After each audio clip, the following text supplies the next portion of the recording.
Volume 1, Chapter 51, 17th of October, 1944. Judas Thaddeus at Bethsaida to invite Jesus to the wedding at Cana. I see the kitchen in Peter's house. In addition to Jesus, there are Peter and his wife, James and John. I think they have just finished eating their supper. They are talking, and Jesus takes an interest in fishing. Andrew enters and says, "Master, there is the man here in whose house you are living, together with another man who says he is your cousin." Jesus gets up and goes towards the door, saying, "Let them come in." And when he sees Judas Thaddeus, in the light of the oil lamp and of the fireplace, he exclaims, "You, Judas." "Yes, Jesus." They kiss each other.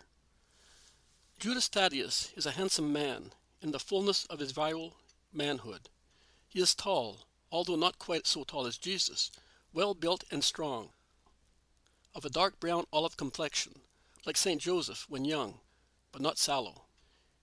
His eyes have something in common with those of Jesus, because they are blue, verging on periwinkle.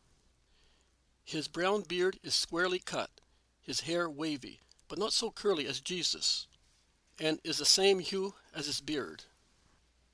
"I have come from Capernaum. I went there by boat, and I have come here in the same boat to gain time.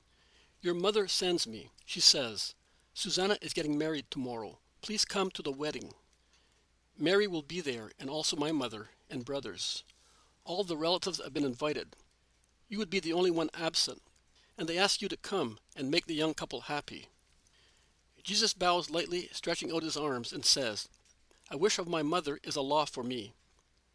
But I will come also for Susanna's and our relatives' sake. Only I am sorry for you." And he looks at Peter and the others.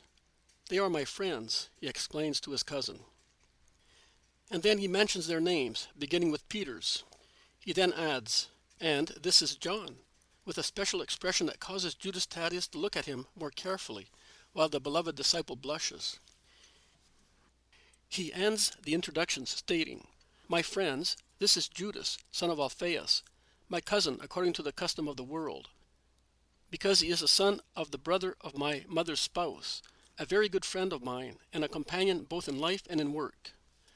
My house is open to you as it is to the Master. Sit down."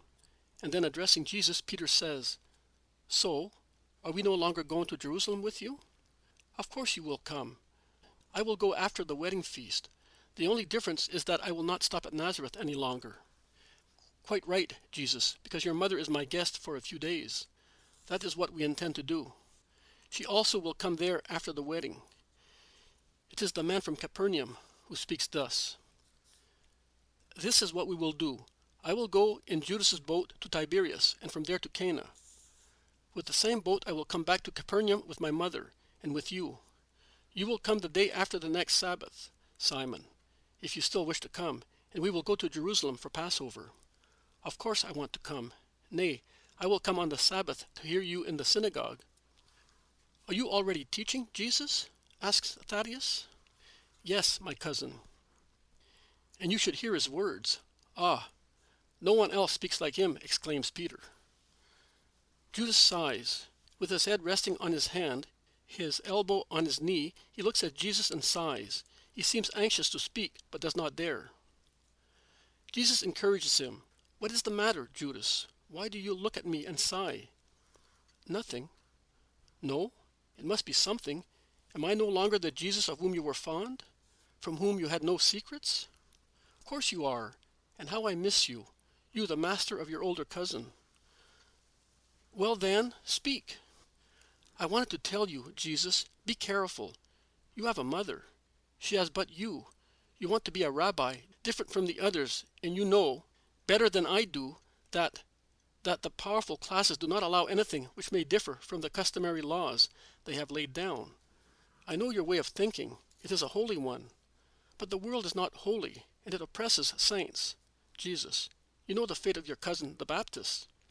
He is in jail, and if he is not yet dead, it is because that evil tetrarch is afraid of the crowds and of the wrath of God. As evil and superstitious, as cruel and lustful, you, what are you going to do? To what fate are you going to expose yourself?" Judas, you are so familiar with my way of thinking, and that is what you ask me? Are you speaking on your own initiative? No, don't lie. You have been sent, certainly not by my mother, to tell me such things. Judas lowers his head and becomes silent. Speak, cousin. My father, and Joseph and Simon with him, you know, for your sake, because they are fond of you and Mary, do not look favorably on what you intend doing, and they would like you to think of your mother. And what do you think? I, you are drawn in opposite directions by the voices coming from high above and those coming from the world. I am not saying from below, I say from the world. The same applies to James, even more so. But I tell you that above the world there is heaven, and above the interest of the world there is the cause of God. You must change your ways of thinking. When you learn to do that, you will be perfect. But, and your mother? Judas, she is the only one who, according to the way of thinking of the world, should be entitled to recall me to my duty as a son. That is to my duty to work for her and provide for her material needs, to my duty to assist and comfort her with my presence. But she does not ask me for any of these things. Since she had me, she knew she would lose me, to find me once again in a much wider manner than the small family circle, and since she has prepared herself for that. Her unreserved voluntary donation of herself to God is nothing new. Her mother offered her in the temple before she even smiled at life, and, as she told me the innumerable times she spoke to me of her holy childhood, holding me close to her heart, in the long winter evenings, or in the clear starry summer nights, she gave herself to God since the dawn of her life in this world, and she gave herself even more when she had me, that she might be where I am, fulfilling the mission given to me by God. Everybody will abandon me at a certain moment, perhaps only for a few minutes, but everyone will be overcome by cowardice, and you will think that it would have been better, for your own safety, if you had never known me. But she, who understands and knows, she will always be with me. And you will become mine once again through her. With the power of her unshaken, loving faith, she will draw you to herself, and will thus bring you to me, because I am in my mother, and she is in me, and we are in God. I would like you to all understand that, both you who are my relatives according to the world, and you, friends and children in a supernatural way. Neither you nor anyone else know who my mother is. But if you knew, you would not criticize her in your hearts, stating that she is not capable of keeping me subject to her, but you would venerate her as the closest friend of God, the mighty woman, who can obtain all graces from the heart of the Eternal Father and from her beloved Son. I will certainly come to Cana. I want to make her happy. You will understand better after the wedding. Jesus is majestic and persuasive. Judas gazes at him. He is thinking. He then says, "And I will certainly come with you, with these friends, if you want me.